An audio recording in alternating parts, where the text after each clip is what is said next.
Good morning friends, नमस्कार, सुप्रभात, सत श्री अकाल। Today we will be discuss about the basic and the fundamental concept of civil engineerings. ऐसी वो कौन सी चीज़ है जो एक सिविल इंजीनियर को बहुत ज़्यादा प्रभावित करती है, कॉलेज से लेकर के और साइट पे जाने तक। तो उसी कुछ बातों को मैं चर्चा आपके साथ करना चाहता हूँ। मैं हूँ दिलीप कुमार और सिविल क्रिएटिव में आप सभी का स्वागत है।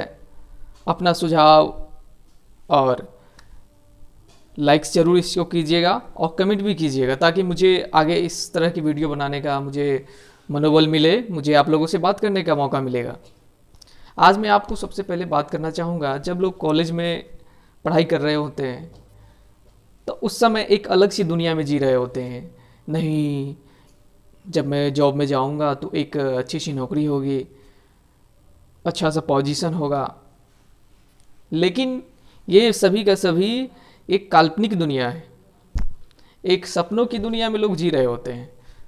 डॉक्टर एपीजे अब्दुल कलाम ने कहा है कि सपने वो नहीं जो सो करके देखा जाता है, सपने तो वो होते हैं जो आपको सोने नहीं देती है, आपकी नींद उड़ा देती है। और जब आप साइट पे पहुंचते हैं तो आपको दिन में भी तारे दिखाई देने लगते हैं और तब उसकी हकीकत पता चलती है कि हमने वो 4 साल को जो अपॉर्चुनिटी मिला हुआ था, हमने कैसे गंवाया उसको, कितने साल हमने गंवा दिया।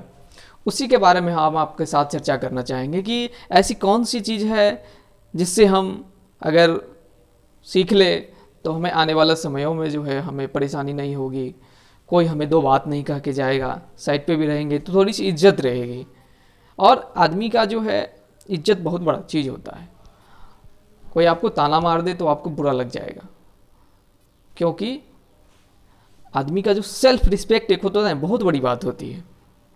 तो एक सिविल इंजीनियर के लिए मेरे ख्याल से जब वो पढ़ाई के दौरान ही अपनी कमजोरी को पहचाने, मौज मस्ती पे ज़्यादा ध्यान न दे और अपने जो ब्रांचेज हैं सिविल उसके बारे में ज़्यादा से ज़्यादा नॉलेज इकट्ठा करें।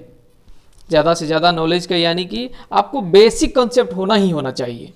ऐसा नहीं कि आपने बहुत सारे M1, M2, M3, M4 सभी पढ़ लिया, बहुत सारे theory of structure, toss 1, toss 2, steel 1, steel 2, fluid mechanics आपने सभी पढ़ लिया, लेकिन आपको बेसिक कॉन्सेप्ट नहीं है, सर्वेइंग का कॉन्सेप्ट नहीं है, थियोडोलाइट कैसे देखा जाता है इसकी कॉन्सेप्ट नहीं है, तो लेबलिंग कैसे किया जाता है, आपको मेजरमेंट टेप कैसे पकड़ा जाता है, इसी के बारे में आज आपको मैं बताऊंगा कि ये चीज़ हमारे लिए कितना महत्वपूर्ण है। मैं भी एक सिविल इंजीनियर हूँ और मैं जॉब कर रहा हूँ और हमने भी कई सालों में जो अनुभव लिया है वो आपके साथ साझा करना चाहता हूँ ताकि आपको भी कोई परेशानी नहीं हो आने वाला समयों में। जब इंटरव्यू क्रैक करता है लोग, चाहे वो कैंपस सिलेक्शन हो या फिर किसी कॉन्ट्रैक्टर के पास काम कर रहा हो, तो उनके पास जब साइट पे जाते हैं तो उनके पास कई तरह की समस्याएं आती है। उसको एक इस तरह की जो है उसको एक ड्राइंग थमा दी जाती है और उसको साइट पे बोलता है काम करने के लिए। शुरुआत में तो लोग इसी बात से डरे हुए होते कि मैं कराऊंगा कैसे, साइट पे एग्जीक्यूशन कैसे करवाऊंगा। तो डरने की कोई ज़रूरत नहीं है, हौसला रखिए। हमारी तरफ से जो भी सहयोग होगा आप लोगों को सहयोग करने के लिए हम तैयार हैं। तो आप लोगों का बस ये सहयोग चाहिए कि आप लोग लाइक, कमेंट और सब्सक्राइब कर दीजिएगा ताकि जो है हमें इस तरह की वीडियो बनाने का मौका मिलेगा। तो ड्राइंग एक बहुत महत्वपूर्ण फैक्टर होता है एक सिविल इंजीनियर के लिए। आप ड्राइंग की बेसिक कॉन्सेप्ट ये होती है कि आप उसकी प्लान समझेंगे, उसकी जो प्लान होती है उसको समझे। उसमें जो ड्राइंग का जो कॉन्सेप्ट होता है वो प्लान के अंदर मेंशन किया हुआ होता है। प्लान हो गया, उस प्लान के बाद जो एक छोटा छोटा टुकड़ा करके उसको देखा जा सकता है, जैसे एक कॉलम की फुटिंग कर रहे हैं या एक कॉलम का जो है प्लान में दिखाया गया है, लेकिन उसमें ये दिखाया हुआ नहीं होता है कि उसके अंदर कौन सी स्टील लगेगी, कितनी दूरी पे होगी, कितना सरिया लगेगा, सेंटर टू सेंटर डिस्टेंस कितनी होगी।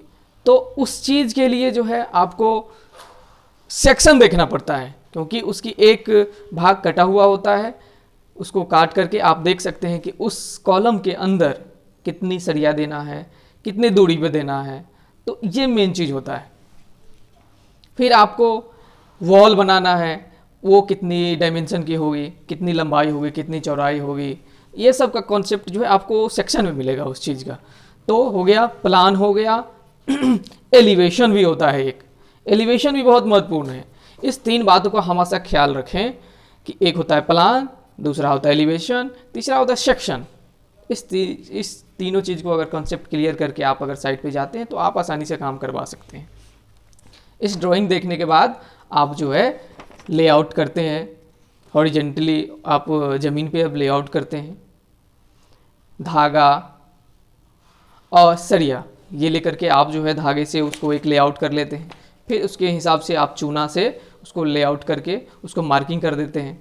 फिर उसके बाद आप जो है लेबर से या फिर आप जेसीबी के माध्यम से आप एग्जीक्यूशन करवा सकते हैं, उसको एक्सकेवेशन करवा दीजिए, उसकी सॉइल निकल गई, फिर आप जो है बिल्डिंग के काम शुरू कर सकते हैं। तो मैं तो धीरे धीरे आपको बताते जाऊंगा कि एक एक स्टेप बताते जाऊंगा आपको, क्योंकि ये बहुत वास्ट चीज़ है, ये छोटी मोटी बात नहीं है। एक सिविल इंजीनियर के वो काम करना साइट पे बहुत सारा चीज़ देखना पड़ता है। एक एक चीज़ में जो बहुत सारी जो टेक्निक्स होती है जो समझना बहुत ज़रूरी होता है। जैसे आप ड्राइंग की बात समझ गए, लेआउट कंपलसरी आना चाहिए आपको। लेआउट में उसमें भी स्ट्रेट लाइन का विशेष ख्याल रखना चाहिए कि सीधा है कि नहीं है। उसमें भी जो 3, 4, 5 यानी कि बाइसेक्शनिंग जो होता है वो बहुत ज़रूरी है, क्योंकि बाइसेक्शन अगर नहीं करते हैं आप तो आपकी जो लेआउट है वो थोड़ी सी हो सकती है तिरछी हो जाए, इसीलिए आपको बाइसेक्शन करना ज़रूरी है। और बाइसेक्शन कैसे होता है मैं आपको अगले वीडियो में बताऊंगा, नेक्स्ट वीडियो में बताऊंगा, क्योंकि एक एक स्टेप वाइज में बताते जाता हूं कि बेसिक चीज़ जो है वो आज मैं आप लोगों को शेयर करूंगा। दूसरी चीज़ होती है, पहली मैंने ड्राइंग बता दिया, दूसरी बात होती है आपको मेजरमेंट टेप की नॉलेज विशेषकर होनी ही चाहिए। मेजरमेंट टेप आपके लिए बहुत महत्वपूर्ण चीज़ है। अगर आप इस चीज़ पे ध्यान नहीं देते हैं, अगर आपके मन में ये ख्याल आता होगा कि ये मिस्त्री का काम है, तो आप बिल्कुल गलत सोच रहे हैं, क्योंकि एक हथियार के बिना कोई भी आदमी युद्ध नहीं जीत सकता। कोई भी युद्ध हो, छोटा हो बड़ा हो, युद्ध युद्ध होता है। और आपके लिए एक चैलेंजिंग काम यही है कि आपका एकमात्र ये हथियार होता है। ये देख लीजिए, ये 5 मीटर का जो है एक मेजरमेंट टेप है, इसको मेजरमेंट टेप कहा जाता है, जिससे साइट पे आप नाप तोल करते हैं, आप वहाँ की मेजरमेंट लेते हैं, और इसकी जानकारी विशेषकर आप होनी ही चाहिए।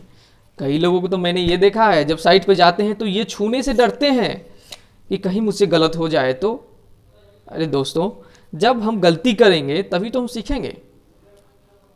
साइट पे हमें इससे विशेष दोस्ती करनी है और इसके बारे में हमें सीखनी है, विशेषकर सीखनी है। और हमें सीनियरों से भी सीखना है, हमें दोस्तों से भी सीखना है, जहाँ से भी मुझे मिले ज्ञान वहाँ हमें सीखना है। और इस चीज़ में जो है विशेषकर किन किन चीज़ों की जानकारी छिपी हुई होती है जो मैं आपको बताऊँगा। आपने यूनिट कन्वर्जन का नाम सुना होगा, आपने सुना होगा सेंटीमीटर, मीटर, मिलीमीटर, किलोमीटर, ये सब जो है लंबाई के मात्रक हैं, यूनिट होते हैं। आप छोटे से छोटे ले लीजिए या बड़ा से बड़ा लंबाई का कोई चीज़ ले लीजिए, तो आपको किलोमीटर में नापिए, बड़ी लंबाई को किलोमीटर में, माइल में, यार्ड में, ये सब नापते हैं। और छोटी जो होती है उसको हम मीटर, सेंटीमीटर, मिलीमीटर, इन चीज़ों सब यूनिट के माध्यम से हम उसको नापते हैं। तो मैं आपको दिखाऊंगा कि ये जो है 5 मीटर का एक मेजरमेंट टेप है, जो आप देखिए लिखा हुआ भी है मेजरमेंट टेप, मेजरमेंट टेप लिखा हुआ 5 मीटर है। इस 5 मीटर जो है आप अपने साथ रख सकते हैं। किसी भी चीज़ को आपको अगर मेजरमेंट करना हो तो इसके सहायता से आप जो है यूज़ कर सकते हैं। जैसे बता रहा हूँ मैं आपको कि आपको यूनिट की जानकारी विशेषकर होना चाहिए, जैसे कि 1 मीटर में कितने सेंटीमीटर होते हैं, 1 सेंटीमीटर में कितना मिलीमीटर होता है, 1 फीट में कितना मीटर होता है, ये सभी चीज़ की जानकारी होनी चाहिए। या 1 मीटर में कितना फीट होता है, तभी तो आप मेजरमेंट कर पाएंगे। ये देखिए, इसमें विशेष करके मिलीमीटर, फीट, सेंटीमीटर और मीटर का मार्किंग किया हुआ है। देख लीजिए, इसमें जो आप देख रहे हैं ये जो है आपको छोटी छोटी जो दिख रही है आपकी, ये है आपको mm की, जो 10 mm बराबर 1 सेंटीमीटर होता है, और 100 सेंटीमीटर बराबर 1 मीटर होता है, 12 इंची बराबर 1 फीट होता है। फिट भी बहुत मायने रखता है, इंच भी मायने रखता है। आप इस सब बेसिक है, आप जो है यूनिट कन्वर्जन के माध्यम से इसको सीख सकते हैं। तो देख लीजिए, ये देखिए, ये आपको यहाँ पे रेड कलर का दिखाई दे रहा होगा, 1 लिखा हुआ है, यानी कि ये वाली जो है इंच में दिया गया है, ये इंच में दिया गया है, इंच में है ये, तो ये 12 इंच बराबर 1 फीट। तो देख लीजिए, इस तरह से पूरा दिया गया है, इस तरह से। जैसे आप एग्जाम्पल के तौर पर आप रेलवे में काम कर रहे हैं, रेलवे में अगर आप जो मास्ट होती है, इलेक्ट्रिफिकेशन जो किया जाता है, उसकी जो मास्ट होती है वो रेलवे ट्रैक से एक विशेष दूरी पर होती है, जिसको इम्प्लांटेशन कहा जाता है। और उस इम्प्लांटेशन को मेजरमेंट करने के लिए आपको रेलवे ट्रैक के सेंटर से आपको एक विशेष दूरी पर जो है आपको एक 84 छोड़ करके आपको लेना है, 84 सेंटीमीटर छोड़ करके हमको उसकी जो इम्प्लांटेशन निकालनी होती है। जैसे कम मिनिमम जो होता है रेलवे में, जो मास्ट होती है इलेक्ट्रिफिकेशन का, वो 2.5 मीटर से कम नहीं होना चाहिए। इससे ज़्यादा हो सकता है, कम नहीं हो सकता है। तो इसके थ्रू हम उसका इम्प्लांटेशन निकालते हैं। आप किसी चीज़ का मेजरमेंट कर सकते हैं। आपको अगर क्षेत्रफल निकालना है, आप स्लैब का क्षेत्रफल निकालना चाहते हैं, कितना मटेरियल लगेगा, कितना सीमेंट, कितना बालू, कितना गिट्टी लगेगा, कितना स्टील लगेगा, तो आपको उस एरिया की कैलकुलेशन के लिए इसकी आपको बहुत ज़रूरी पड़ेगी। और आप यकीन मानिए, आप अपने साथ एक रखिए ताकि आपको बेसिक चीज़ की आप जानकारी मिल सके। आप इस तरह से जो है आप इस तरह से इम्प्लांटेशन उसकी जो है मेजरमेंट किया जा सकता है। देखिए, इस तरह से आप इम्प्लांटेशन उसकी मेजर कर सकते हैं, और ये बेसिक कॉन्सेप्ट है आपके लिए।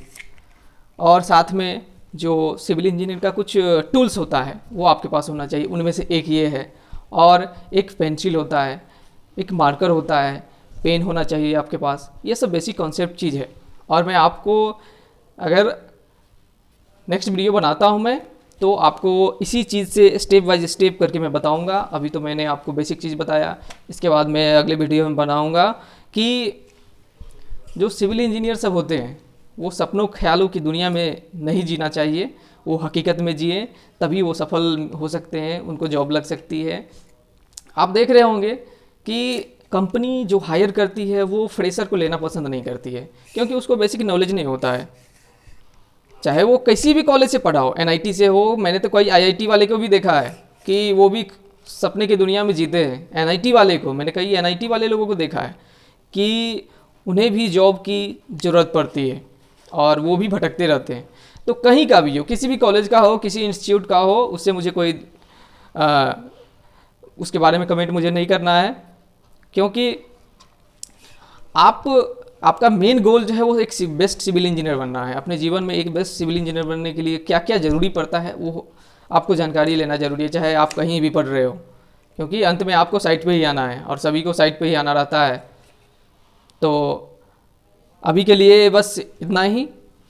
अगले टॉपिक में बात करूंगा आपको सीमेंट के बारे में, कंक्रीट के बारे में, और बिल्डिंग का जो स्टेप बाय स्टेप होता है उसके लिए मैं वीडियो बनाऊंगा कि शुरुआत में क्या करना चाहिए, ड्राइंग अगर बन गया है तो उसके बाद क्या करना चाहिए, लेआउट कैसे करना चाहिए आपको, फिर मटेरियल कैसे कैलकुलेशन किया जाता है, फिर आप जो है अलग अलग कामों में आप कैसे मटेरियल कैलकुलेट कर लेंगे कि इस बिल्डिंग में इतना लगेगा, मटेरियल लगेगा, उसके एस्टिमेशन कैसे किया जाता है। इस तरह की मैं बात बताऊंगा। और आप अपना कमेंट और सुझाव मुझे दीजिएगा ताकि मैं अगला वीडियो बना सकूँ आपके लिए। ठीक है, नमस्कार। आगे के लिए थैंक यू वेरी मच।